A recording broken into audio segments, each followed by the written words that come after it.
Une famille, 3 générations, 9 enfants élevés dans la compétition, l'ambition et l'idée que perdre n'était pas une option. Et ils ont placé un président à la Maison-Blanche, 2 frères au Sénat, et leur nom figurait sur presque tous les bâtiments qui comptaient. Ils étaient considérés comme de la royauté. Mais juste à côté de ces réussites, il y avait des tragédies, des assassinats, des accidents d'avion, des overdoses, des noyades, un fils perdu à la guerre, une fille perdue à cause d'une opération qu'elle n'avait jamais acceptée, la liste, et à un moment donné, quelqu'un dans la famille a prononcé ce mot à voix haute, malédiction. Et une fois qu'elle eut un nom, le mec y va. Payne ne l'a plus jamais oublié. Mais est-ce vraiment une malédiction ou est-ce simplement à quoi ressemble une tragédie lorsqu'elle frappe la famille? La plus observée des États-Unis, voici. L'histoire et les théories du complot autour des Kennedy est supérieure à crime, conspiration, secte, tueur en série et meurtre. Toutes ces choses que j'adore consommer. Et je sais que vous aussi, espèce de magnifique cinglés intellectuels. Et aujourd'hui, nous parlons de l'une des conspirations, malédictions et tragédies les plus célèbres de tous les temps, celle de toute la famille, Kennedy. Je me suis plongé dans l'Universe des Kennedy at Sagway. J'y ai découvert, est assez choquant, et je ne sais pas vraiment quoi en penser. Mais c'est précisément ce dont nous allons parler aujourd'hui. Alors, sans plus attendre, détachons nos ceintures, fonçons à Mach 5 sur l'autoroute, pilons les freins, et traversons ensemble le pare-brise dans cette malédiction des Kennedy. Commence donc avec Joseph Patrick Kennedy Sr., né en 1888 à East Boston, dans une famille qui était déjà en pleine ascension, et son père, P.G. Kennedy, était un homme politique du Massachusetts et le petit-fils d'un immigrant irlandais, arrivé pendant les années de la Grande Famine. Et Joe est diplômé de Harvard en 1912, devient président d'une petite banque d'East Boston à seulement 25 ans, et il était déjà millionnaire avant d'avoir 30 ans. Et son ambition dans les affaires s'étendait à tout ce qu'il entreprenait. Il dirigea des chantiers navals chez Becca, Bethlehem Steel, Pendant Laguerre, produisait des films à Hollywood et constitua un vaste portefeuille dans la finance et l'immobilier.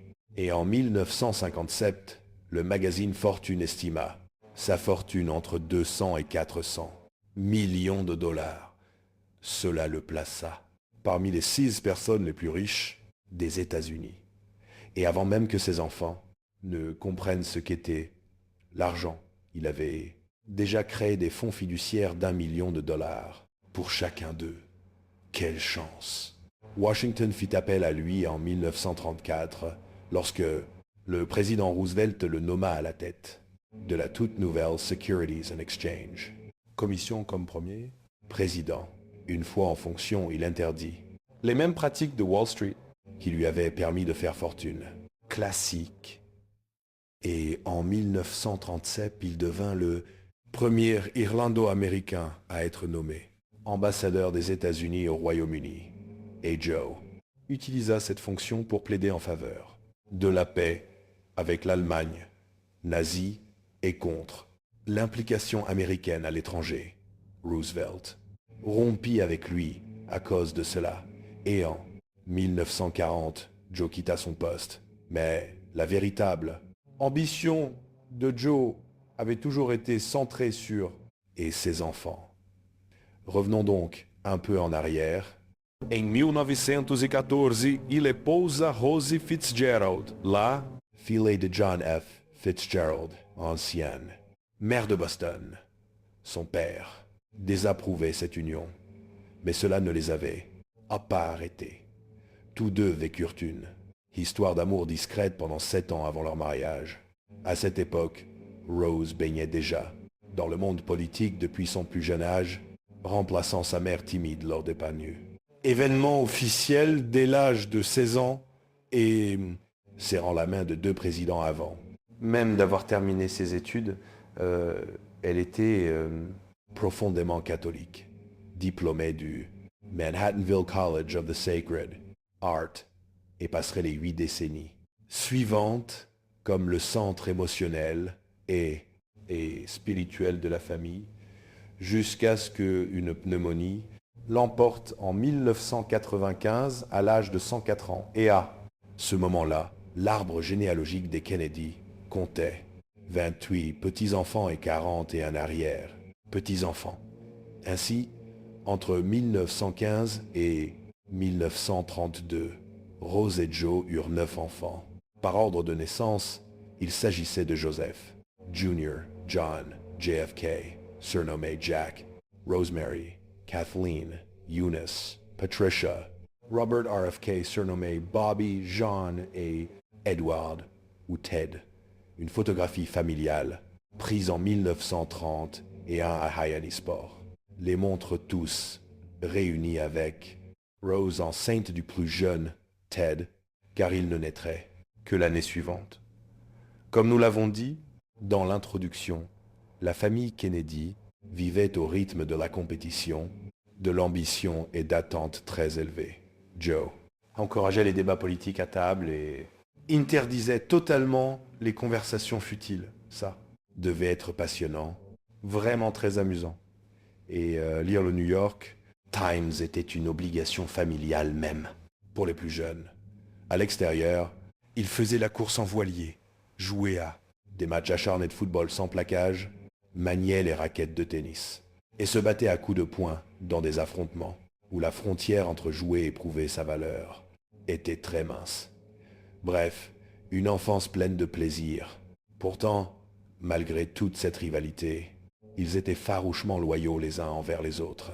Des années plus tard, Robert écrivit que son père, je cite, faisait ressortir le meilleur de chacun de nous. Il n'existait pas de demi-effort. Fin de citation. Joe avait dû say, un projet bien précis pour chacun. Les garçons étaient destinés à une carrière politique, tandis que les filles devaient épouser des hommes puissants qui seraient intégrés à l'orbite des Kennedy, si l'on peut dire. Quant à l'aîné, Joe Jr., il était préparé à devenir président. Et lorsque cette voie fut brutalement interrompue, John prit la relève, ouvrant ainsi, a mis de côté ses projets de carrière dans l'écriture ou dans le milieu universitaire. Et JFK plaisantait même sur l'influence financière de son père pendant la campagne présidentielle de 1960. Et la veille de l'élection, il voulait savoir exactement combien de voix il lui faudrait pour gagner, parce qu'il ne payait pas, entre guillemets, pour une victoire écrasante. Mais John deviendra le 35 président des États-Unis, et Robert Dancy Kedward remporteront tous deux un siège au Sénat américain. Et Eunice Kennedy Shriver Lancelot, Jeux olympiques spéciaux, et Jean Kennedy Smith créa une organisation qui permit aux personnes ayant une déficience intellectuelle d'accéder au monde des arts.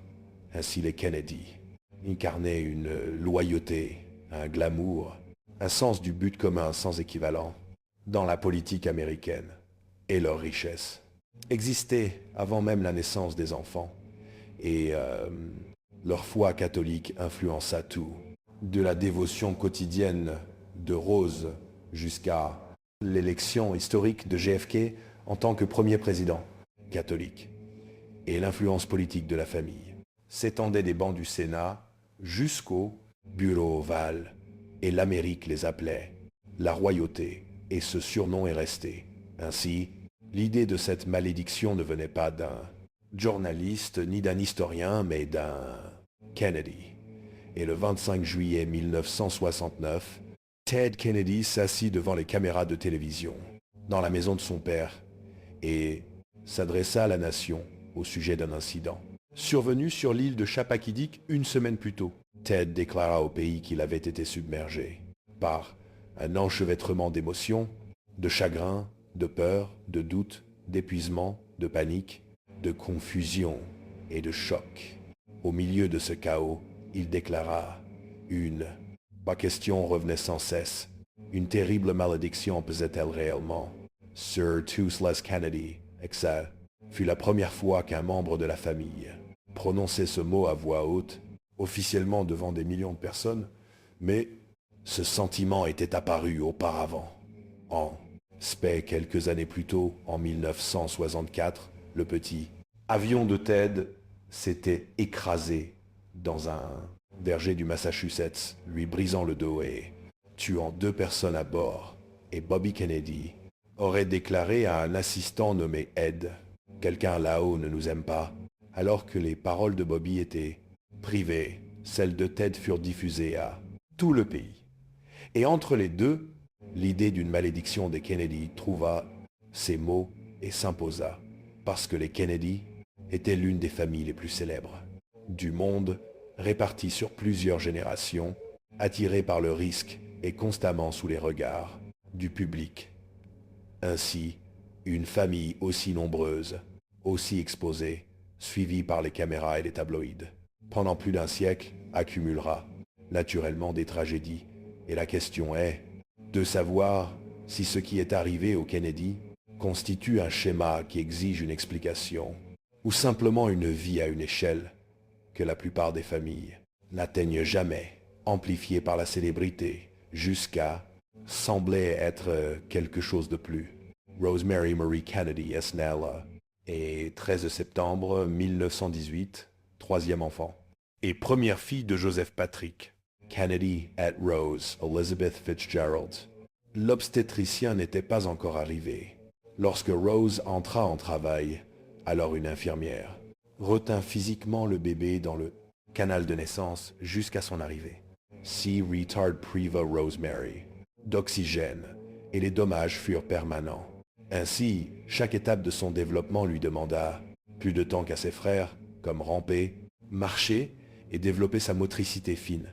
Et Rose et Joe ne comprirent pas l'ampleur réelle de la situation avant que leur plus jeune fille ne la dépasse en termes de développement.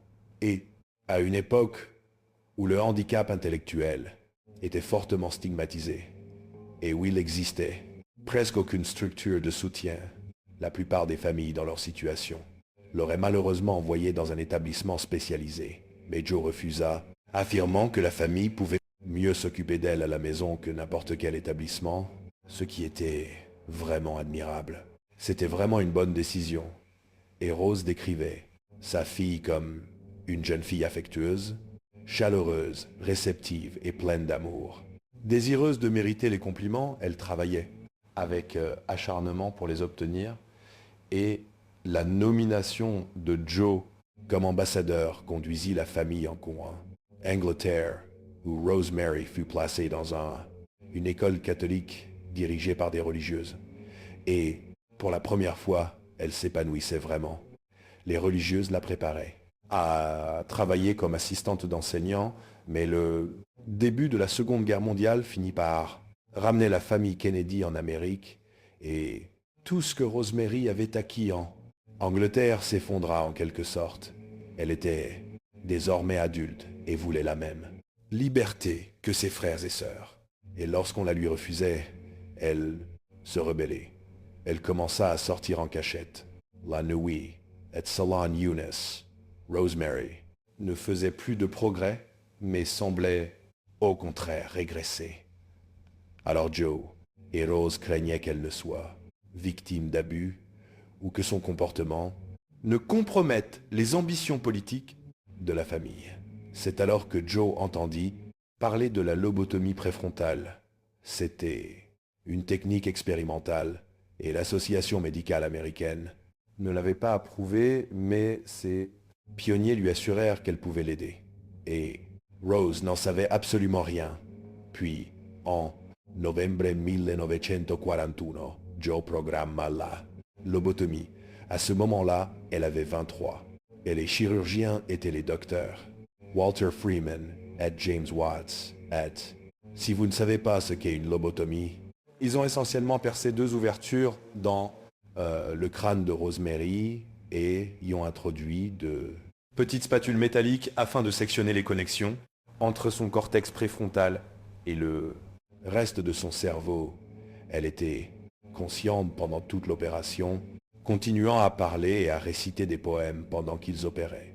Et son silence à la fin leur indiqua que la coupe était allée assez loin et l'opération la détruisit véritablement. Elle pouvait à peine marcher, pouvait à peine parler. La personne qu'elle avait été avait désormais complètement disparu. Elle fut transférée dans un établissement psychiatrique privé près de Badger, New York. C'était tout simplement dévastateur. Puis, en 1949, ils la transférèrent à l'école St. Coletta à Jefferson dans le Wisconsin, et elle n'en sortirait jamais. Là, Famille déclara au public qu'elle était recluse, puis plus tard qu'elle était malade mentale, ce qui me révolte, pour être honnête, parce que c'était leur faute si elle était devenue. Ainsi, il fallut que Joe Sr. soit victime d'un grave AVC en 1960, et un pour que les choses changent. Ce n'est qu'après qu'il fut incapable d'agir que Rose rended infant visit à Rosemary. Ce n'est qu'alors que le reste des frères et sœurs apprit où Rosemary avait été pendant toutes ces années, car ils l'ignoraient, ce qui est terrifiant. Votre sœur disparaît, sans que vous sachiez pourquoi, parce que votre père lui a fait subir une lobotomie qu'elle n'aurait jamais dû subir au départ. C'est tout simplement horrible. Lorsqu'ils se revirent enfin, Rosemary s'en pria. Rose et elle n'avait pas d'autre moyen d'exprimer ce qu'elle ressentait. Et personne, en dehors de la famille, ne sut ce qui était arrivé à Rosemary Avant, 1987, lorsque l'historienne Doris Kearns Goodwin publia les détails dans Foi the Fitzgeralds et the Kennedys. La famille l'avait gardé le secret pendant 46 ans. Ça, Sir Ernest Kennedy Shriver, marqué par ce dont elle avait été témoin, font d'aller. Special Olympics en 1968, ce qui est formidable.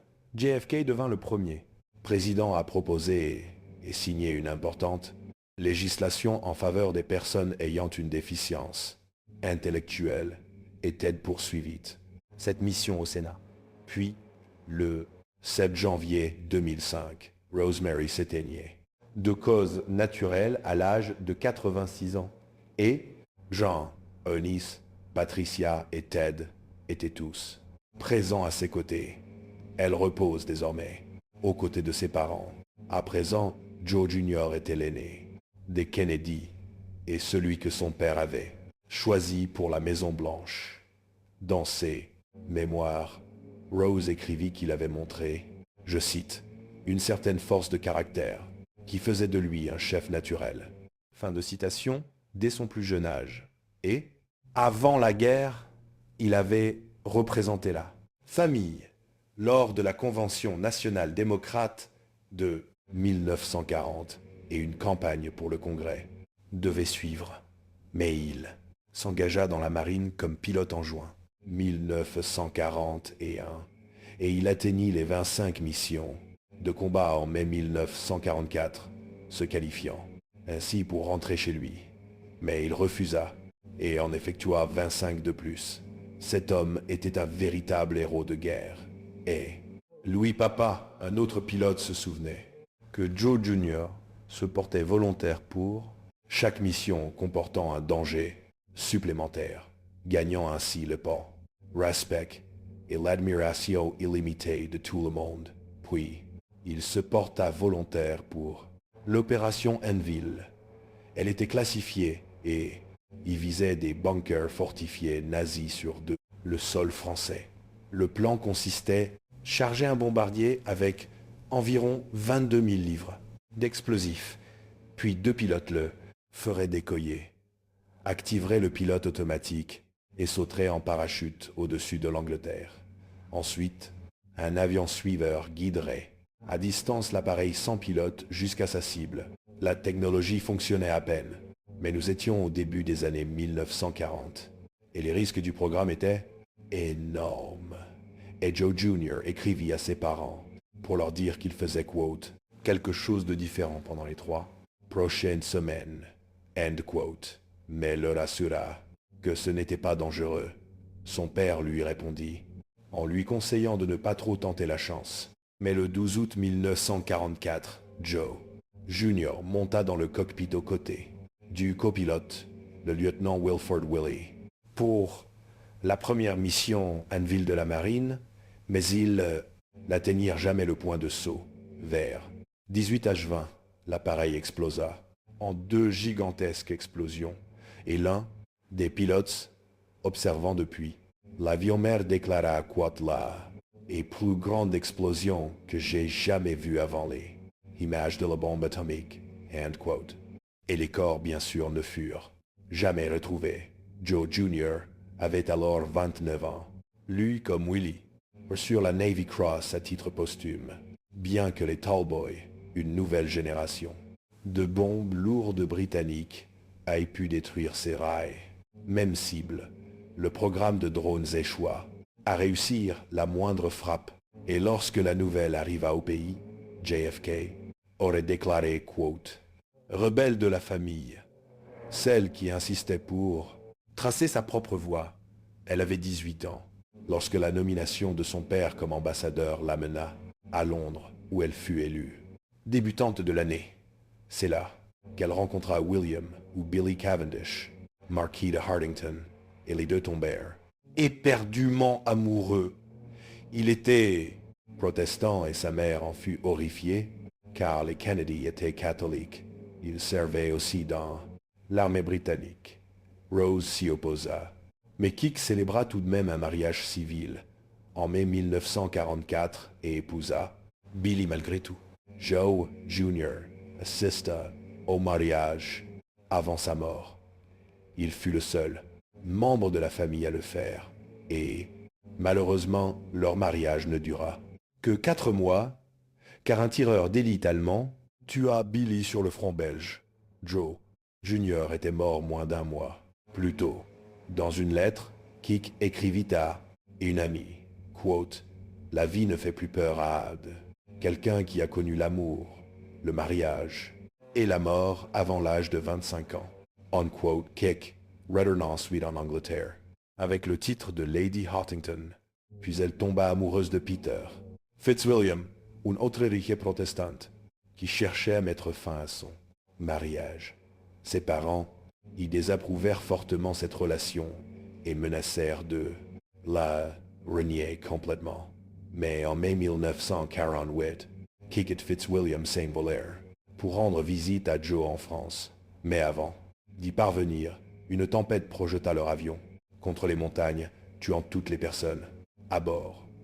Elle n'avait que 28 ans et tout, comme pour son mariage, Joe Kennedy père fut le seul membre de la famille présent aux funérailles. Kathleen Cavendish, marquise de Hartington, fut enterrée dans un petit cimetière d'église à Edensor en Angleterre, et les Kennedy reconnurent à peine ce qui s'était passé, car Kik était alors lié à un homme marié, et JFK essayait de bâtir sa carrière politique, si bien que la famille ne pouvait se permettre un scandale.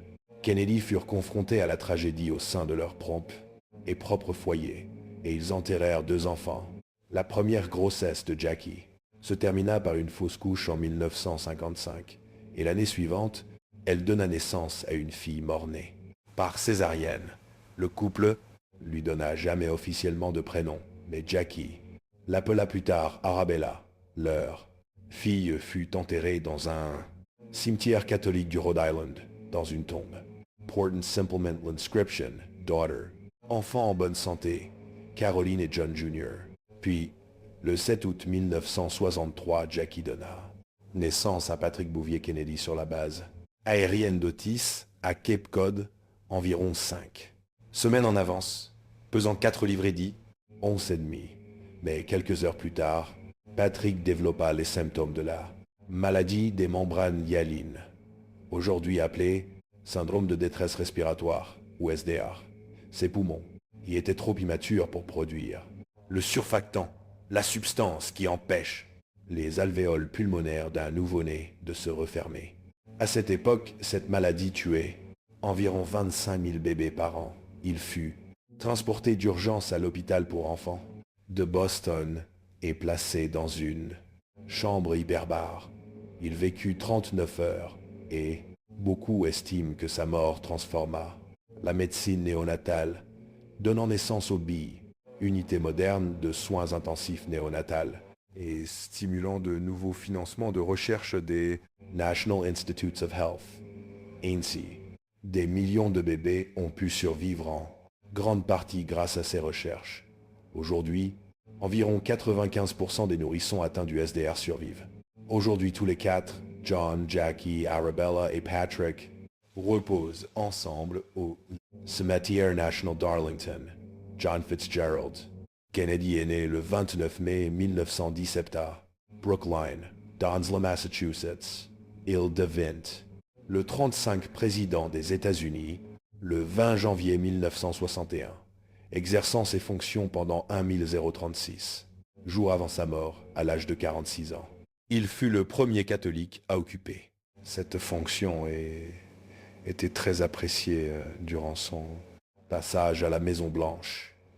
L'influence de sa famille déclencha tout l'idéalisme de cette génération évoqué par le journaliste Theodore White AC, travers sa comparaison avec le camelot du roi Arthur, et a soutenu le programme spatial américain, a géré la crise des missiles de Cuba sans échange nucléaire et a signé le traité d'interdiction partielle des essais nucléaires ainsi que la loi sur l'égalité salariale.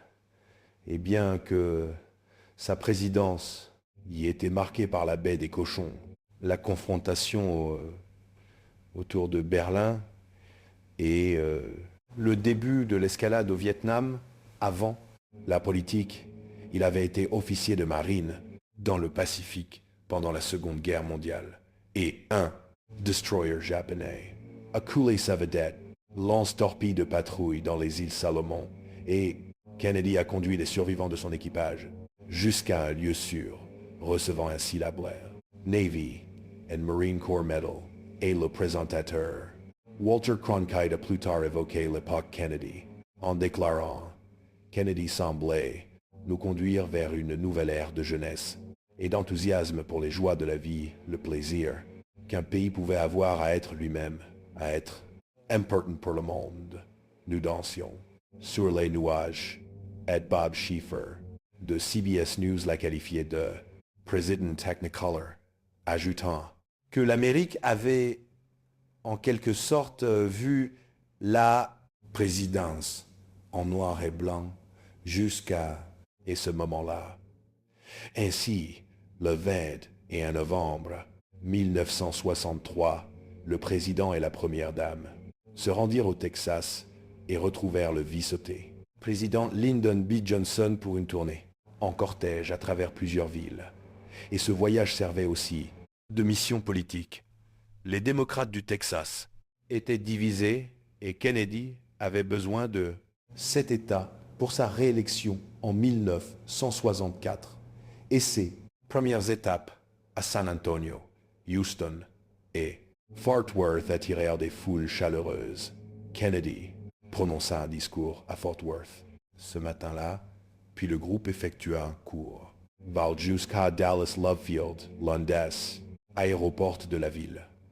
L'ancien journaliste de KRLD, Bob Huffaker, se souvint que cette journée avait commencé sous un ciel gris et froid, avec une pluie fine. Puis le ciel s'est dégagé pour laisser place à une magnifique matinée bleue. Avec un ciel parfaitement dégagé, le toit transparent fut retiré de la limousine présidentielle. La foula, Lovefield a été enthousiaste, Kennedy et Jackie saluèrent les personnes le long des barrières, puis prirent place à l'arrière d'une décapotable. Le gouverneur du Texas, John Connally, et son épouse Nellie étaient assis sur les sièges rabattables devant eux, et le dos lai. Trajet jusqu'au Trade Mart, où Kennedy devait prononcer un discours, faisait environ 16 kilomètres, et près de 200 000 personnes étaient massées de chaque côté du parcours. Le cortège entra dans le centre-ville de Dallas. Ed Nellie Connally say, tourna vers Kennedy, depuis son siège en disant « Eh bien, monsieur, le président, vous ne pouvez pas dire que Dallas ne vous aime pas. Puis vers 12h30, la limousine poursuivit sa route sur Elm Street on, direction du Triple, passage souterrain. C'est alors que des coups de feu retentirent. Une balle frappa la base du cou de Kennedy et Trevisan, ressortit par sa gorge. Le rapport Warren conclut que cette même balle avait ensuite atteint le gouverneur Connolly à la côte, au poignet et à la cuisse. Une deuxième balle frappa le président à l'arrière, de la tête. Connolly, chasseur, depuis toujours, reconnut immédiatement le bruit, la détonation d'une carabine de chasse. Le cortège se dirigea ensuite vers le Parkland Memorial Hospital. Le docteur Kenneth Salyer des gardes en neurochirurgie se sauve d'une large plaie irrégulière sur le côté droit du crâne du président avec des morceaux manquants. Jackie resta au fond de la salle pendant toute l'intervention, sa robe toujours couverte de sang. À 13h00, John F. Kennedy fut déclaré mort et Walter Cronkite annonça la nouvelle, bien que la chaîne ne disposa pas d'une caméra en direct. Les téléspectateurs n'entendirent que sa voix sur une image fixe, à l'écran. Dallas, au Texas, 3 coups de feu ont été tirés sur le cortège du président Kennedy dans les centres-villes de Dallas. Cronkite s'adressa à la nation, apparemment officielle, annonce que le président Kennedy est décédé à 13h00, heure normale du centre, 14h00, heure normale de l'Est. Il y a environ 38 minutes, décrivit la situation en disant « Il y avait tellement de questions sans réponse. Qui était le meurtrier? Et pourquoi avait-il fait cela ?» Une fois tout le monde sorti, Jackie retourna auprès de son mari et posa sa tête sur sa poitrine, retira une bague, la glissa à son doigt. Pendant ce temps, le vice-président Lyndon Johnson se trouvait 3 voitures derrière Kennedy dans le cortège. Il retourna à Air Force One, à Love Field, emmenant avec lui le corps de l'ancien président dans un cercueil en bronze. Johnson prêta serment présidentiel à 14h38, devenant le 36 président des États-Unis. Jackie se tenait à ses côtés, portant toujours son tailleur rose, encore couvert du sang de son mari. Sa première déclaration publique en tant que président fut « Nous avons subi une perte incommensurable. Pour moi, c'est une profonde tragédie personnelle. Je sais que le monde partage la douleur que Madame Kennedy et sa famille portent. Je ferai de mon mieux. C'est tout ce que je peux faire. Je vous demande votre aide ainsi que celle de Dieu. » Et Johnson créa ensuite le 25 novembre comme une journée de deuil national. Et plus de 800 000 personnes en deuil se sont alignées le long de Pennsylvania Avenue alors qu'un caisson tiré par des chevaux transportait le cercueil de Kennedy recouvert du drapeau depuis la rotonde du Capitole jusqu'à la cathédrale catholique Saint-Matthieu. Et aux côtés du Asie, cortège marchait un cheval sans cavalier, nommé Black Jack, les bottes retournées, et la selle vide, un hommage militaire au président tombé. Et devant la près cathédrale, John F. Kennedy, Jr., âgé de 3 ans, leva la main et salua le cercueil de son père, puis Kennedy fut enterré au cimetière national d'Arlington, avec tous les honneurs militaires. Des dirigeants de nombreux pays assistèrent à la cérémonie. Jackie alluma la flamme éternelle qui brûle sur sa tombe depuis ce jour. Et à 14h15 cet après-midi-là, avant même que le pays n'ait assimilé ce qui s'était passé, la police de Dallas avait déjà arrêté un homme, nommé Lee Harvey Oswald. Oswald était un nouvel employé du Texas School Book, depository et il fut inculpé de l'assassinat de Kennedy, ainsi que du meurtre du policier de Dallas JD, Tippit, tué environ 45 minutes après que le président eût été touché. Oswald nie toute implication lors de son interrogatoire, déclarant aux journalistes « Je n'ai tiré sur personne. Non, monsieur, Je ne suis qu'un bouc émissaire. 2 jours plus tard, le dimanche, matin 24 novembre, la police transférait Oswald à la prison du comté. Lorsqu'un propriétaire de boîte de nuit de Dallas nommé Jack, Ruby tira sur Oswald à bout portant. Dans l'estomac, en direct à la télévision. Devant la presse, Oswald mourut à l'hôpital. Parkland Memorial, c'était le même. Établissement où, 48 heures plus tôt, le président était décédé. Avec la mort d'Oswald, il n'y aurait donc ni procès, ni contre-interrogatoire public des preuves, ni conclusion définitive. Questions entourant le 22 novembre. Un jury reconnut Ruby coupable de meurtre et le condamna à mort, bien qu'une cour d'appel annula plus tard le verdict. Pourtant, il mourut le 3 janvier 1967 d'un caillot sanguin, compliqué par un cancer, avant qu'un nouveau procès ne puisse commencer. Une commission présidentielle spéciale dirigée par le président de la Cour suprême, Earl Warren, passa des mois à enquêter sur l'assassinat et conclut qu'Oswald avait agi seul, tirant tous les coups de feu qui tuèrent le président, la commission, et ne trouva aucun lien entre lui ou Ruby. Un complot plus vaste. Pourtant, la plupart des Américains n'acceptèrent jamais totalement les conclusions de la commission.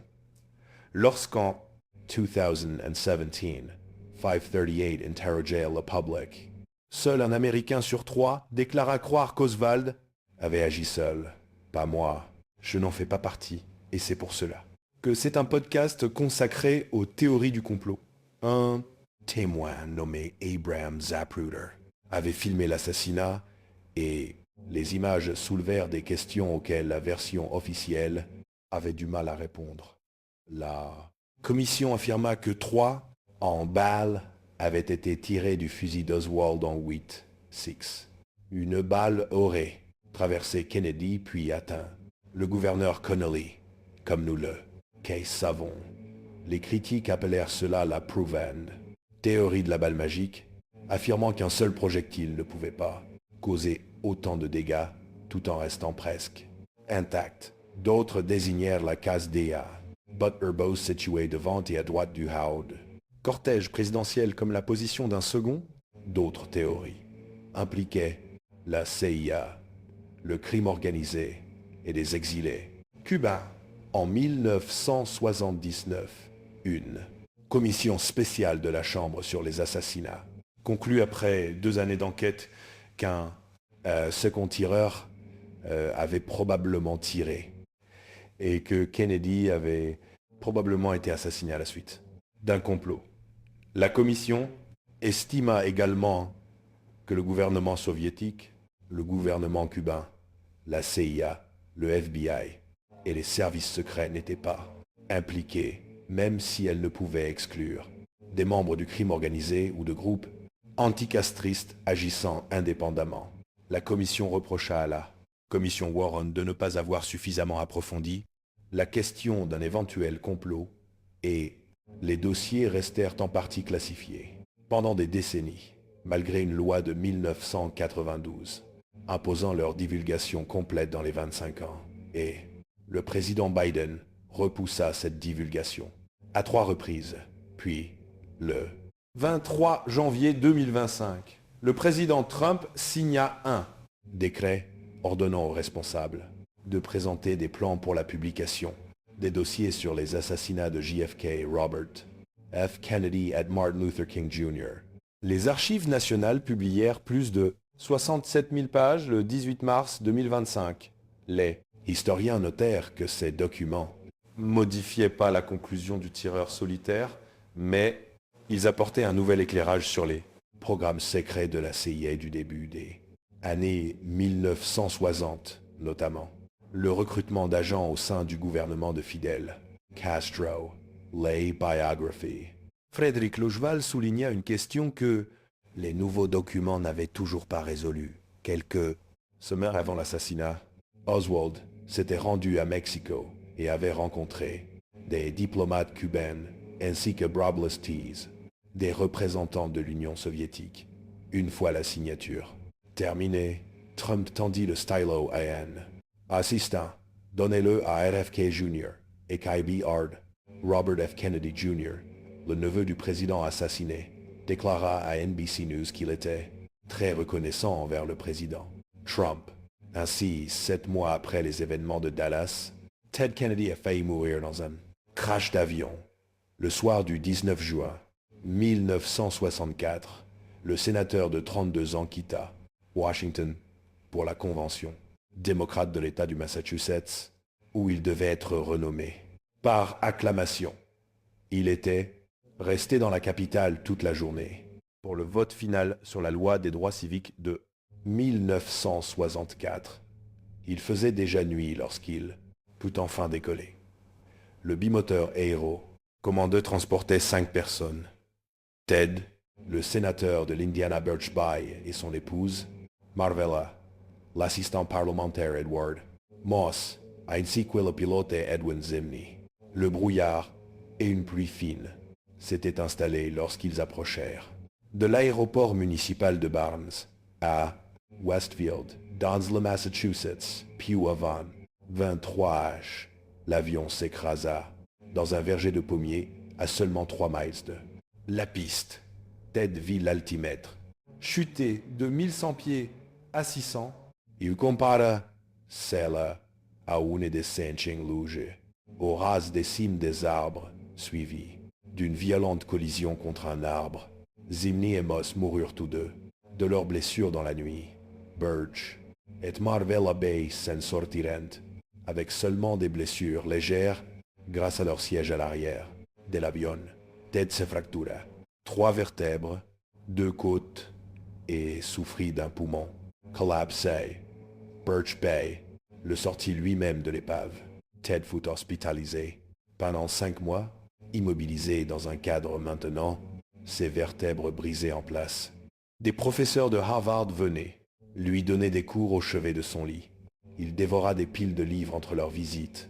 C'est cet accident qui poussa Bobby à dire « Quelqu'un là-haut ne nous aime pas. » Et même si Ted se rétablit, Bobby connaîtrait un destin semblable à celui de JFK. Robert Francis Kennedy, ou RFK, avait été procureur général dans l'administration de son frère de 1961 à 1964, puis fut élu sénateur de l'État de New York en 1965. Avant la politique, il s'était engagé dans la marine. Pendant la Seconde Guerre mondiale, où il servit de 1944 à 1946, Bobby annonça sa candidature à l'investiture présidentielle démocrate le 6 mars 1968 dans la salle du caucus du Sénat à Washington. 8 ans plus tôt, JFK avait lancé sa propre campagne présidentielle dans cette même salle. La guerre du Vietnam domina sa campagne, car il promettait d'y mettre fin, tout en reconnaissant ouvertement avoir contribué à la prolonger. Lorsqu'il était le principal conseiller de JFK, la lutte contre la pauvreté et les inégalités raciales devint le cœur de son programme. Il remporta les primaires dans l'Indiana, le Nebraska, les Dakota du Sud et Washington, D.C. Dans la nuit du 4 juin 1968, Bobby remporta la primaire de Californie face au sénateur du Minnesota, Eugene McCarthy, avec 46% des voix. Il prononça ensuite son discours de victoire à l'hôtel Ambassador de Los Angeles. Son épouse Ethel, enceinte de 3 mois de leur 11e enfant, se tenait à ses côtés. Il conclut en disant à la foule « Merci à vous tous. Et maintenant, direction Chicago, où nous allons gagner. » À Khomhakmwelam, Bobby quitta la scène. Par une porte de service, il se pencha au-dessus d'un comptoir pour serrer la main d'un jeune serveur de 17 ans nommé Juan Romero.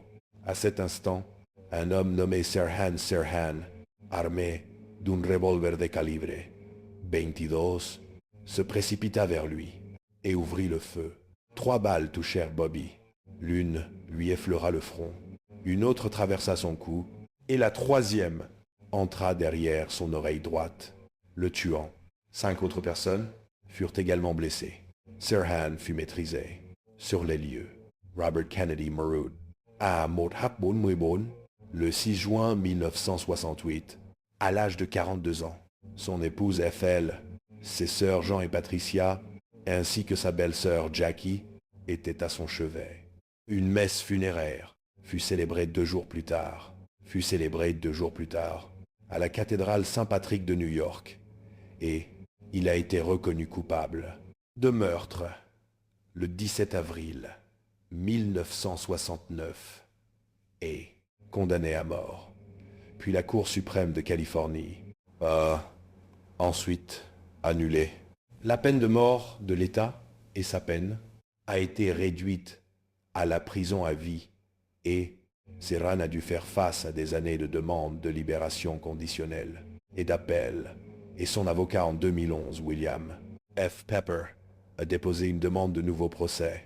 En s'appuyant sur la théorie d'un second tireur et sur un complot de lavage de cerveau visant à faire de Sirhan le bouc émissaire.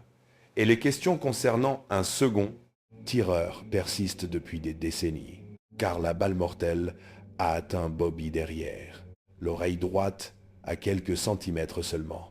Pourtant, tous les témoins ayant vu la fusillade placée, Sirhan face à Kennedy lorsqu'il Tendeville a appuyé sur la détente, et une analyse audio de la fusillade a détecté 13 coups de feu, alors que le revolver de Sirhan ne contenait que 8 cartouches, et Paul Schrad, l'un des 5, passant blessé cette nuit-là, avait témoigné contre Sirhan lors du procès, initial, mais en 2006 il avait changé d'avis, et il a déclaré devant la commission des libérations conditionnelles qu'il ne croyait plus que Sirhan était l'homme qui avait tué Kennedy, affirmant qu'il existait, selon lui, des preuves évidentes de l'existence d'un second tireur. Donc, encore une théorie du complot. Et la question de savoir si l'affaire devrait être rouverte est une question qui a profondément divisé la famille Kennedy. RFK Jr. est allé rendre visite à Sirhan en prison et en est ressorti convaincu que la condamnation avait peu être frappée la mauvaise. Personne. Et sa sœur, Kathleen Kennedy, Townsend, partage cet avis et a demandé la réouverture de l'enquête. Mais leurs frères et sœurs, Joseph Kennedy II et Carrie Kennedy, s'y opposent. Mary Jo Kopechne avait 28 ans et avait travaillé pour les Kennedy. Née et élevée dans le New Jersey, elle avait fait campagne pour JFK. Alors qu'elle était étudiante, avait passé du temps à enseigner dans une école missionnaire catholique en Alabama, puis avait obtenu un poste au sein du bureau sénatorial de Robert Kennedy. Et lorsque Bobby a lancé sa campagne présidentielle de 1968, elle faisait partie de ceux qui rédigeaient ses phares. Et dans la nuit du 18 juillet 1969, elle se trouvait sur l'île de Chappaquiddick pour un barbecue que Ted Kennedy avait contribué à organiser. Et la liste des invités comprenait Kennedy, 5 autres, hommes et 6 femmes de l'équipe de campagne de Bobby. Un groupe connu sous le nom des Boiler Room Girls, verse 23, age 15. Kennedy a quitté la soirée avec Kopechne. Selon le récit de Kennedy, Kopechne ne se sentait pas bien, et tous deux étaient partis pour prendre le ferry vers Edgartown, où ils séjournaient dans des hôtels séparés. Et la voiture, une Oldsmobile noire, a quitté le pont Dyke et s'est retournée dans Dackham, l'étang de Pouchapond, avant de s'immobiliser, à l'envers dans l'eau soumise aux marées, et Kennedy est parvenu à sortir de la voiture submergée, mais Kopechne y restait piégé à l'intérieur, et il a déclaré avoir plongé à plusieurs reprises dans ce qu'il décrivait, comme un courant fort et trouble, essayant de l'atteindre jusqu'à ce que l'épuisement le forçât à abandonner. Puis il est retourné au chalet, et est revenu avec 2 amis, Joseph Gargan et Phil Markham, et eux aussi ont plongé pour tenter de sauver Kopechne, mais aucun des deux n'a pu l'atteindre. Mais à ce moment-là, Kennedy n'a toujours pas appelé la police, et il a demandé à Gargan et Markham le conduire jusqu'à l'embarcadère du ferry. Et le ferry avait cessé de fonctionner pour la nuit alors. Kennedy s'est jeté à l'eau et a traversé le canal, à la nage jusqu'à Edgartown, regagnant son hôtel vers 2 heures du matin. Puis le jour s'est levé avant que Kennedy ne contacte la police, qu'il n'a finalement prévenu que vers 10 heures du matin, le 19 juillet, soit plus de 10 heures après l'accident. Et à ce moment-là, son corps avait déjà été retrouvé. Et le plongeur John Farrar a retrouvé Kopechne toujours à l'intérieur du véhicule. Et elle était positionnée, le visage contre le plancher, les deux mains agrippant l'arrière du siège avant. Et il semblait qu'elle avait relevé la tête dans une poche d'air près du plancher, ce qui signifiait qu'elle avait probablement survécu un certain temps après que la voiture avait coulé. Et lorsque Kennedy a finalement signalé ce qui s'était passé, toute possibilité de tester son taux d'alcoolémie avait disparu. Et sans cette preuve, les procureurs ne pouvaient pas constituer un dossier pour homicide involontaire, mais il a plaidé coupable d'avoir quitté les lieux d'un to accident, et le juge James Boyle lui a infligé la peine la plus légère possible, soit seulement 2 mois de prison. Puis il est suspendu l'intégralité de cette peine. Et son permis de conduire a été suspendu pendant 6 mois. Et un grand jury s'est réuni en Doha, avril suivant, et n'a prononcé aucune autre mise en accusation. Et la mère de Mary Jo Kopechne, Wen, a déclaré plus tard: c'est la plus grande douleur, le cauchemar avec lequel nous devrons vivre pour le reste de notre vie, que Mary Jo soit restée dans l'eau pendant 9 heures. Elle n'avait rien à y faire. Fin de citation. Une semaine après l'accident, le 25 juillet, Ted s'est adressé à la nation et il a qualifié d'indéfendable son incapacité à signaler immédiatement l'accident, et il a nié toute relation romantique avec Kopechne, et il a demandé à voix haute si, je cite, une terrible malédiction, et ne pesait pas réellement sur tous les Kennedy. Fin de citation. Et son discours s'est terminé par une question adressée aux habitants du quai. Massachusetts devait-il renoncer à son billet siège au Sénat? Mais il ne l'a jamais fait. Et avant l'accident, de nombreux partisans s'attendaient à ce qu'il se présente à la présidence en 1972. Kennedy annonça qu'il ne participerait pas à la course, et il renonça également à celle de Ichanjo Baitishalao. Il entra finalement dans la course. En 1980, en tant que favori, devançant le président sortant Jimmy Carter de 2 contre 1 dents. Les sondages auprès des électeurs démocrates, sans équipe de campagne, pensaient que le pont avait disparu de la mémoire du public, mais ce n'était pas le cas. Carter le battit pour l'investiture. Finalement, un cancer du cerveau emporta Kennedy en 2009. Il avait passé chaque année depuis Chappaquiddick et peu de législateurs du pays inspiraient davantage de respect. Mais la Maison-Blanche ne fut jamais la sienne. Jusqu'à ce moment, les tragédies avaient principalement frappé les générations qui avaient bâti la dynastie familiale.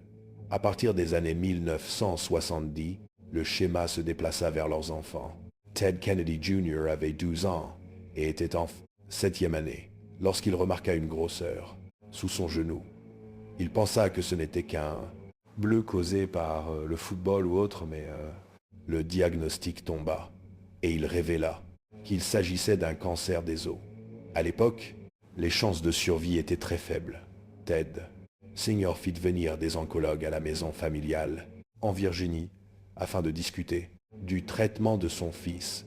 La science de la chimiothérapie était encore très primitive à cette époque et personne ne pouvait garantir qu'un traitement expérimental sur un garçon de 12 ans l'aiderait davantage qu'il ne lui nuirait. Ils choisirent donc l'amputation. Les chirurgiens lui amputèrent la jambe droite au-dessus du genou.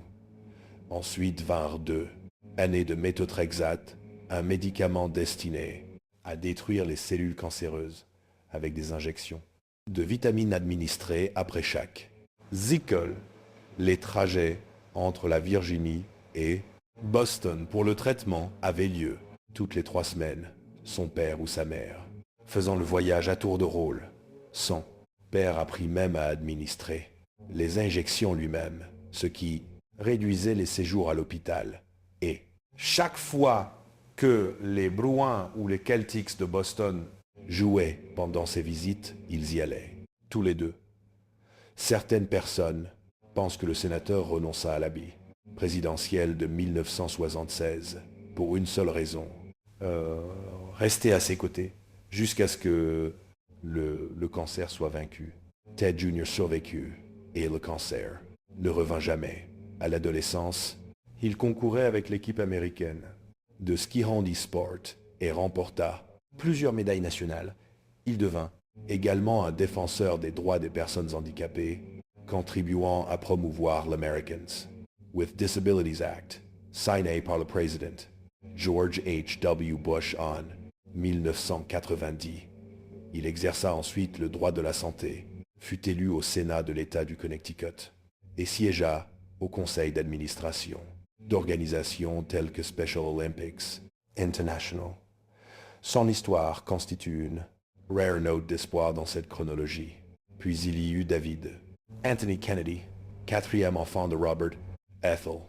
Lorsqu'il était petit, son père le sauva de la noyade après qu'il eut failli se noyer. Le lendemain même, il s'assit devant la télévision et regarda son père être assassiné dans la cuisine d'un hôtel. Il avait environ 12 ans. Malheureusement, il se tourna vers la drogue pour apaiser sa douleur. Un accident de voiture en 1973 le conduisit aux antidouleurs et la dépendance s'installa. Cure après cure, rien ne réussit à la briser. En avril 1984, la famille se réunit à Palm Beach pour Pâques et David séjournait au Brazilian Court Hotel. Personne autour de lui voyait bien qu'il s'effondrait peu à peu. Son frère Douglas constata cette dégradation de ses propres yeux. Le 19 avril, il vit David avaler ce qui semblait être des somnifères. Le 22 avril, David buvait toute la journée, visiblement paranoïaque et nerveux, ce que Douglas attribuait à la cocaïne. David rendit visite à sa grand-mère Rose dans sa villa, au bord de l'océan, le 23 avril, alors qu'elle était en mauvaise santé. Les autorités soupçonnèrent qu'il avait quitté cette visite avec certains médicaments sur ordonnance de Rose. Le 25 avril 1984, David fut malheureusement retrouvé mort dans sa chambre d'hôtel à l'âge de 28 ans. Une femme nommée Marion Niemann avait dîné avec David 2 nuits avant, et sa mort. Elle déclara à la police qu'il n'arrêtait pas de pleurer et était dans un désespoir évident. Zélon Niemann avait bu environ 7 vodkas ce soir-là et lui avait dit qu'il avait déjà consommé de la cocaïne. Plus tôt, de retour dans sa chambre d'hôtel, il sortit un sachet plastique contenant une poudre, qu'il renifla, affirmant qu'un bagagiste la lui avait fournie. La cause de la mort de David, selon le médecin légiste, fut une overdose combinée. Cocaïne, Demerol et un sédatif. 2 bagagistes de l'hôtel furent ensuite inculpés pour lui avoir fourni de la cocaïne. Puis il y a Michael Kennedy, qui grandit parmi les 11 enfants de Bobby et Ethel. Il avait 10 ans lorsque son père fut assassiné.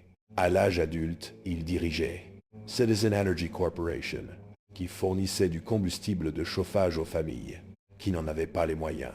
Il avait dirigé la campagne sénatoriale de Ted Kennedy en 1994, sa campagne de réélection, et la veille du Nouvel An, 1997, la famille était en vacances à Aspen, dans le Colorado, et il jouait au football sur les pistes de ski, se lançant une bouteille d'eau remplie de neige. Tout en skiant, c'était une tradition que les pisteurs secouristes leur avaient déjà déconseillée. Et Mike est parti recevoir une passe sur une pente raide appelée Copper Bowl, et il a attrapé la bouteille avant de percuter Un arbre la tête la première. Il tenait un appareil photo dans les mains tout le temps, essayant de filmer le jeu pendant qu'il skiait. À ce moment-là, c'était le crépuscule, donc la montagne était déjà assez sombre, et cela signifiait une surface verglacée, ce qui est extrêmement dangereux quand on descend une montagne à grande vitesse en ski. Les pisteurs secouristes l'ont atteint en moins de 4 minutes. Il a été transporté à l'hôpital Aspen Valley, où son décès dû à un traumatisme crânien a été constaté à 17h50 à l'âge de 39 ans, et un témoin nommé Corey Hay a tout raconté en déclarant il y avait du sang partout sur la neige. Plusieurs membres de la famille Kennedy étaient à genoux en récitant le Notre Père, puis il y John Fitzgerald, Kennedy Jr. naît le 25 novembre 1960, moins de 3 semaines après que son père eut remporté l'élection présidentielle. Il fut le premier nourrisson à vivre à la Maison-Blanche. Depuis 1893, il était largement surnommé John. John, un surnom né lorsqu'un journaliste entendit mal son père appeler John 2 fois de suite. Sa famille ne l'a jamais utilisé, mais tout le pays, si.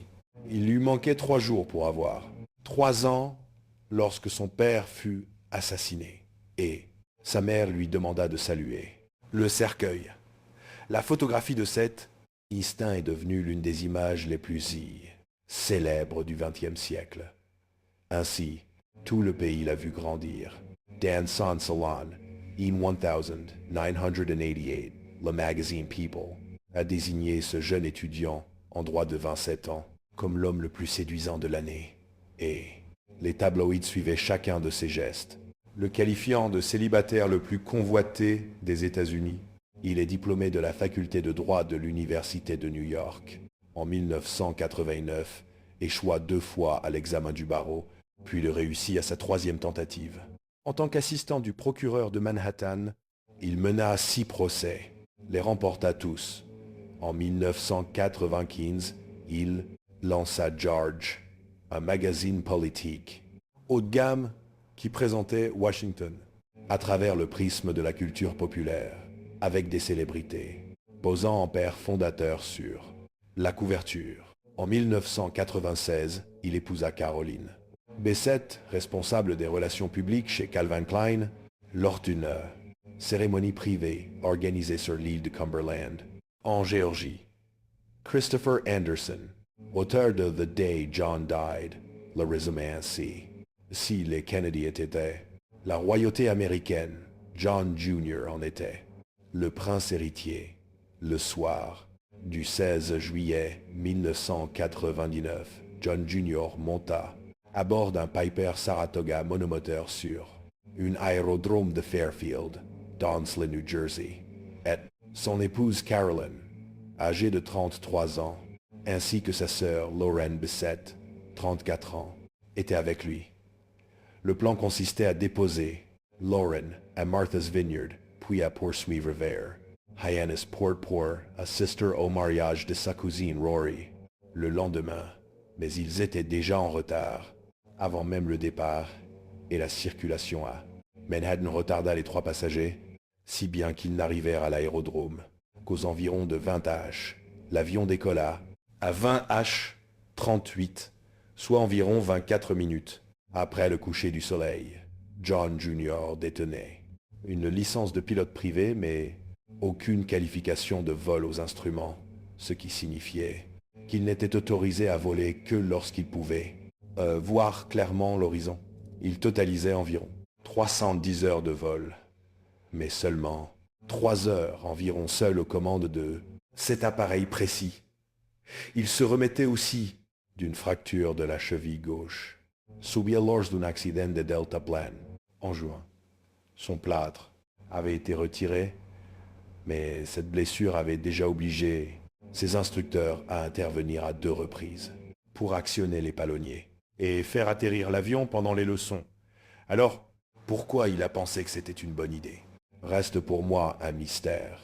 L'un de ses instructeurs, c'était proposé de l'accompagner pendant le vol, mais John Jr. refusa, affirmant qu'il voulait le faire seul. Ce même instructeur reconnut plus tard que la combinaison de cet itinéraire de nuit, de la brume et du niveau d'expérience de John Jr. l'aurait empêché de donner autorisation pour ce vol. Ainsi, à environ 34 miles de Martha's Vineyard, l'avion commença à descendre depuis 5500 pieds. Une épaisse brume recouvrait la mer, effaçant toute distinction entre le ciel et l'océan. Et un autre pilote qui survolait la même zone ce soir-là décrivit avoir regardé en direction de Martha's Vineyard, sans rien voir, déclarant « Il n'y avait rien à voir, il n'y avait ni horizon, ni lumière. » Et à environ 20 et un H-38, la trajectoire radar est devenue erratique, virage serré, montée soudaine, descente abrupte. Et John Jr. avait perdu toute référence spatiale et ne pouvait plus distinguer le haut du bas. L'avion est alors entré dans un virage serré à droite, le nez plongeant et la vitesse augmentant, une figure que les aviateurs appellent une spirale fatale. Et à 21 H 41, l'appareil a percuté l'Atlantique avec un taux de descente supérieur à 4700 pieds par minute. Il n'avait déposé aucun plan de vol, n'avait établi aucun contact radio durant tout le trajet et n'avait lancé aucun appel de détresse. Il n'y eut aucun survivant. À 22:00, l'avion n'était toujours pas arrivé à Martha's Vineyard et les amis de Lauren appelèrent l'aéroport pour obtenir des réponses. Un ami de la famille Kennedy contacta les gardes-côtes à 2 H 15. La garde nationale aérienne, la NOAA et la marine rejoignirent les recherches avec 5 États apportant leurs ressources. Des débris commencèrent à s'échouer sur Martha's Vineyard dès le lendemain. Le 20 juillet, les équipes de recherche déployèrent un véhicule télécommandé, retrouvèrent l'épave au fond de l'océan, 8 miles au large et à 120 pieds de profondeur. Les plongeurs récupérèrent les corps. L'après-midi suivant, le 20 et 1 juillet, les trois étaient toujours assis à leur place, ceinture attachée. Les autopsies confirmèrent qu'ils étaient morts sur le coup. Le 22 juillet, un destroyer de la marine rapporta les cendres dans les eaux où l'avion s'était écrasé. Une cérémonie commémorative eut lieu, l'église St. Thomas More à New York. Le lendemain, Ted déclara « Nous avons osé croire, selon cette autre expression irlandaise, que ce John Kennedy vivrait assez longtemps pour peigner ses cheveux gris, aux côtés de sa bien-aimée Caroline. Mais, comme son père, il avait tous les dons, sauf celui de longues années de vie. John n'avait que 38 ans lorsqu'il est mort, plus jeune que son père ne l'était à Dallas. Le National Transportation Safety Board publia ses conclusions un an plus tard, attribuant la cause à une désorientation spatiale, lors d'une descente au-dessus de l'eau de nuit, aggravée par la brume et l'obscurité. Les enquêteurs ne trouvèrent aucune défaillance mécanique, aucun problème moteur et aucun signe d'acte criminel. Lorsqu'ils récupérèrent l'indicateur d'altitude de l'épave, il indiquait 125 degrés d'inclinaison à droite et 30 degrés de piqué, ce qui correspondait à une spirale fatale classique. Bien sûr, des théories du complot apparurent, comme toujours lorsqu'un Kennedy meurt. Mais les preuves matérielles semblent ne laisser aucune place à ces théories dans ce cas. Cara Kennedy était productrice de télévision et l'aîné des 3 enfants de Ted Kennedy. Les médecins découvrirent un cancer du poumon en 2002 et déclarèrent que la tumeur ne pouvait pas être retirée. Son père trouva un chirurgien au Brigham and Women's Hospital de Boston prêt à l'opérer. L'équipe retira une partie de son poumon droit et lui fit suivre une chimiothérapie ainsi qu'une radiothérapie. Selon sa mère, Joan Bennett Kennedy, le cancer était derrière elle. Cara nageait, marchait sur la plage et vivait sans restriction. Elle était en excellente santé, raconta Joan à l'Associated Press avant d'ajouter. C'est pourquoi c'est Yablock. Une telle choc met le nous 6 septembre 2011. Kara s'effondra pendant un entraînement dans une salle de sport. À Washington, D.C., elle avait 51 ans. Son frère Patrick déclara à la presse que les années de traitement sélégressif avaient affaibli son cœur, ajoutant « Son cœur a lâché. Elle est avec papa. Son père était mort d'un cancer du cerveau 2 ans plus tôt. Sawars. Kennedy Hill Avide, 22 ans. » Étudiait la communication au Boston College et était la petite fille de Robert F. Kennedy. Parsifal Courtney, elle, avait passé du temps au Mexique à construire des écoles pour des communautés autochtones. Sa famille disait qu'elle était profondément engagée en faveur des droits humains et de l'émancipation des femmes.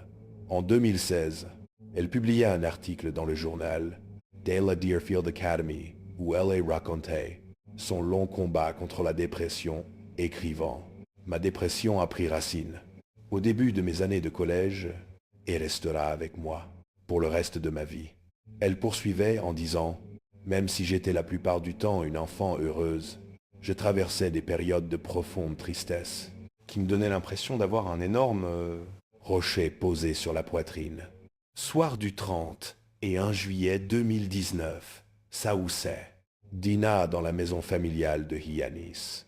Porte avec sa grand-mère Ethel, âgée de 91 ans. Ensuite, elle se rendit à l'Embargo, un bar voisin, où elle chanta au karaoké, avec des amis. Plus tard dans la matinée, elle est rentrée au domaine et descendue jusqu'à l'océan pour une baignade au lever du soleil, et s'est finalement couchée vers 6h30 du matin, lorsqu'elle ne s'était toujours pas levée. Au début de l'après-midi, la famille a commencé à s'inquiéter. Les secours sont arrivés vers 14h. Soir s'était allongée inconsciente et ne réagissait toujours pas dans son lit. Elle a été déclarée morte à l'hôpital de Cap Cod à 15h14. La cause officielle de son décès était une combinaison accidentelle de méthadone, de diazépam, de fluoxétine et d'alcool. Sa mort rappelait en quelque sorte celle de David. Quelques années auparavant, Maeve Kennedy McKean avait construit une carrière dans la santé publique et le droit des droits humains, dirigeant l'initiative mondiale pour la santé de l'université de Georgetown en tant que directrice exécutive. Sa mère était l'ancienne lieutenant-gouverneur du Maryland, Kathleen Kennedy Townsend, faisante de Maeve, une petite fille de Robert F. Kennedy. Au début de la pandémie de Covid, en avril 2020, la famille de Maeve s'était installée dans la propriété au bord de l'eau de sa mère, à Shadyside dans le Maryland, où les enfants avaient plus d'espace que dans leur petite maison de Washington. Dans l'après-midi du Baliet, 2 avril, Maeve, âgée de 40 ans, et son fils de 8 ans, Gideon, sont montés dans un canoë pour récupérer un ballon qui avait été emporté du jardin. Cet après-midi-là, les vents soufflaient entre 24 et 32 km par heure, avec des rafales atteignant 56 km par heure. Mais les arbres et les maisons le long du rivage protégé, l'arrière-cour donnant une impression de calme. Mais une fois sortis de la crique, le vent les a frappés de plein fouet, les poussant vers la baie de Chesapeake.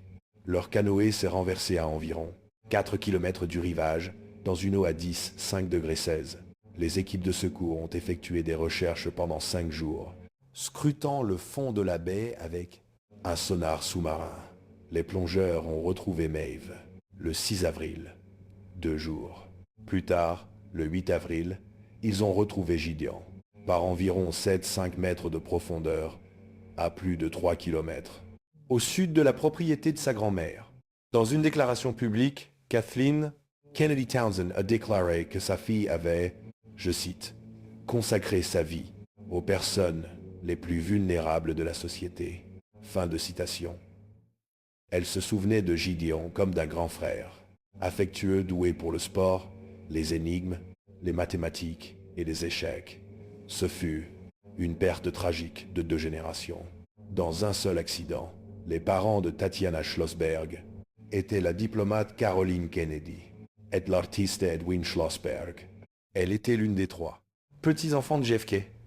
Elle est diplômée de Yale et d'Oxford, a couvert les sciences pour The New York Times, et a écrit un livre, intitulé Inconspicuous Consumption Time, Sir, les coûts environnementaux cachés. Le 25 mai 2024, elle a donné naissance à son deuxième enfant, mais une analyse sanguine de routine, effectuée lors de l'accouchement, a révélé une anomalie. Son taux de globules blancs était beaucoup trop élevé, et les médecins ont demandé des examens complémentaires. Les résultats ont révélé une leucémie aiguë myéloïde, caractérisée par une rare mutation d'inversion 3. Les médecins l'ont admise à l'hôpital Columbia Presbyterian pendant 5 semaines, puis elle a poursuivi sa chimiothérapie à domicile. Sa sœur lui a fait don de cellules souches et Tatiana est entrée en rémission. Mais le cancer est malheureusement revenu. Dans un essai publié dans Foi The New Yorker, Foi le 22 novembre 2025, elle écrivait, je cite, « Mon médecin m'a dit qu'il pourrait me maintenir en vie pendant 1 an. Peut être.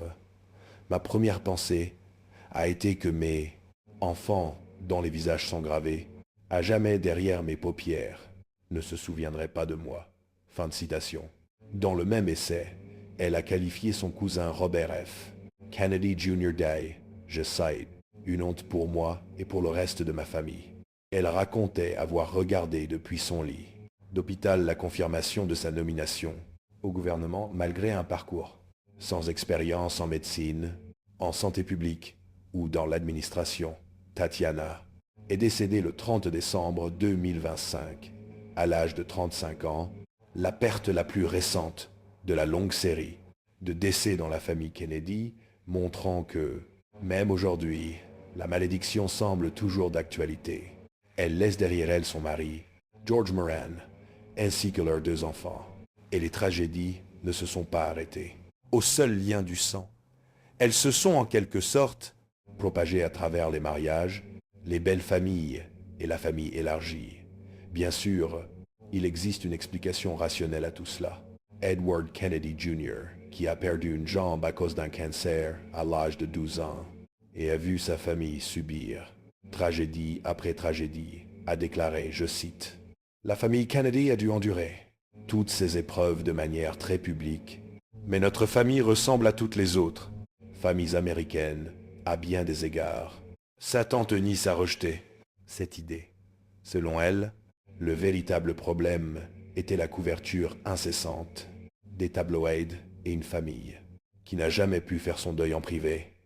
G. Randy Taraborelli, auteur de Foi The Kennedy Hairs, et déclaré au magazine Foi People que la famille elle-même rejetait en grande partie l'idée d'une malédiction, notant que le discours de Ted, après Chappaquiddick, était la seule exception, et l'auteur Lawrence Leamer est allé plus loin, affirmant que cette série d'événements remontait à une seule personne, Joe Kennedy Sr.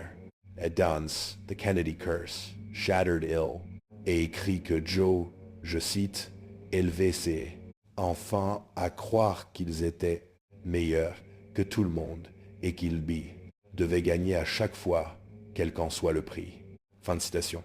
Et que son ambition obsessionnelle aurait, je cite, eu des conséquences désastreuses pour la famille au fil des années. Fin de citation. Patrick Kennedy le présentait différemment dans son livre de 2015, A Common Struggle, en évoquant les maladies mentales non traitées et les addictions comme le fil conducteur de décennies de tragédies, depuis la lobotomie de Rosemary jusqu'à l'overdose de David. Et il n'est pas difficile de comprendre le point de vue des sceptiques ici, une immense famille, et riche et compétitive qui voyageait en avion privé, occupait des fonctions publiques et vivait sous une surveillance constante depuis plus d'un siècle allait forcément accumuler des tragédies très visibles. Les probabilités, à elles seules, peuvent expliquer chacune de ces tragédies, mais même un esprit rationnel peut commencer à voir des schémas. Et tous les Kennedy ne rejetaient pas totalement cette idée. Ted s'est tenu devant les caméras en 1969 et s'est demandé à voix haute si une terrible malédiction ne pesait pas sur ça. Et après la mort de RFK, Jackie a confié à son entourage, je cite, Seal, tue les Kennedy. Alors mes enfants sont des cibles. Je veux quitter ce pays. Fin de citation. Et elle y est, a épousé Onassis avant la fin de cette même année.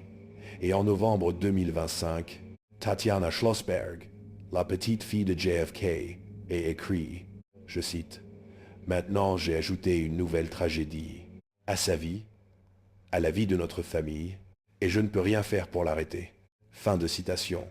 Et 5 semaines plus tard, elle n'était plus là. 3 générations les séparaient. Et pourtant les mots avaient à peine changé. Et après que son mari a été assassiné, Jackie s'est entretenue avec le magazine Life, où elle a évoqué la comédie musicale Camelot, et cité la phrase que JFK préférait en disant, je cite, « N'oubliez jamais qu'il exista un lieu où, pendant un bref instant de gloire, brillait Camelot. » Fin de citation. Et elle voulait que le pays se souvienne de ce qu'il avait perdu, et le pays s'y est conformé. Et chaque tragédie suivante a ajouté un nouveau chapitre à cette même histoire. Alors, que vous appeliez cela une malédiction, une conséquence ou simplement, vous savez, le poids de vivre sous les projecteurs, pendant aussi longtemps, le résultat reste le même. Une seule famille a supporté plus de deuil que la plupart des gens ne pourraient en énumérer de mémoire, et l'Amérique a assisté à chaque instant. Et cette prétendue malédiction n'est peut être que le mot que nous employons lorsque les faits cessent de sembler être de simples coïncidences sans jamais prouver quoi que ce soit de plus. Alors, est-ce que je crois à une malédiction? Je ne pense pas. Je pense que, vous savez, chaque famille connaît ses propres tragédies. Est-ce que je pense qu'il y avait à 100% un complot derrière certaines? Des assassinats? Oui, absolument, absolument. Mais vous, qu'en pensez-vous? Dites-le moi dans les commentaires. Et si vous avez d'autres sujets que vous aimeriez que j'explore, n'hésitez pas à me le dire dans les commentaires. Je les lis toujours. Et je retrouverai votre magnifique visage dans la prochaine vidéo. Très bien. À bientôt.